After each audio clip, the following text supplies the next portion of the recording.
मेरे फॉलोअर्स से गुजारिश करूंगा कि आप बीसी न्यूज इंडिया को लाइक करें, सब्सक्राइब करें, उससे जुड़े और शेख जुबैर की ताकत बने बीसी न्यूज इंडिया। कॅफेमध्ये एका मुलांसोबत काय मुलांचा वादविवाद झाला होता. ते वादविवाद नंतर त्या मुलांना मारहाण केलं होतं आणि त्याला परत म्हणजे बस स्टँड जवळ आणून त्यांना नंतर परत मारहाण झाल्या होत्या. मग त्याच्यानंतर त्यांचे आई वडील त्या स्पॉटवर पोहोचला. नंतर त्या मुलांना हॉस्पिटलला नेलं आणि हॉस्पिटलला उपचारादरम्यान त्यांचा मृत्यू घोषित करण्यात आलेला आहे.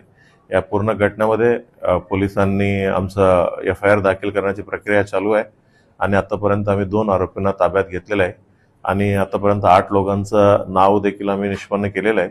पोलिसांनी आमचं 4 टीम आम्ही LCB सहित म्हणजे इतर बाकी पोलीस स्टेशनची 4 टीम आम्ही तयार केलं. ते इतर आरोपींना देखील आम्ही लवकरात लवकर आम्ही अटक करणार आहे. सर्व लोकांना मी पोलीस डिपार्टमेंटमधून हीच आवाहन करू इच्छित आहे, म्हणजे पोलिसांनी आपलं काम करतायत. कोणताही अफवा कोणी विश्वास करू नये. पोलिसांनी त्यांचं पूर्ण जबाबदारी पार पडत आहे.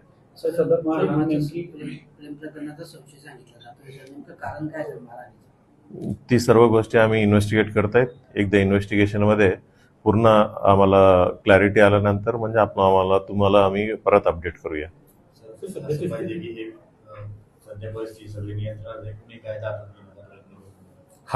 सध्या परिस्थिती सर्व नियंत्रणात आहेत. म्हणजे जरा जामनेर शहरातले सर्व नागरिक आम्हाला सपोर्ट करतायत आणि कोऑर्डिनेट करतायत, सहकार्य करतायत.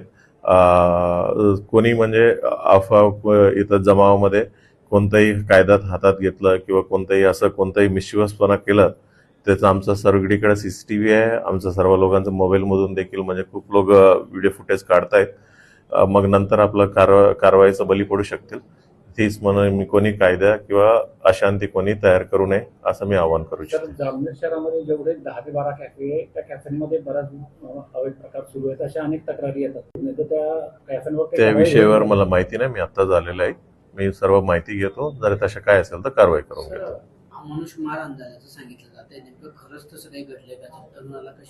आत्ताच घडलेलं आहे, म्हणजे एक्झॅक्टली त्याचं CCTV फुटेज काढण्याची प्रक्रिया आमचं चालू आहे. एकदा CCTV फुटेज काढल्यानंतर आम्हाला माहिती पडते. त्यांनी फिर्यादीमध्ये 12 ते 15 म्हणून त्यांनी संख्या दिलेली आहे. म्हणजे त्यांनी फिर्यादमध्ये त्यांना एक्झॅक्टली नाव माहिती नसल्यामुळे त्यांनी नावानिशी नाही दिलं, फक्त एक नाव दिलं.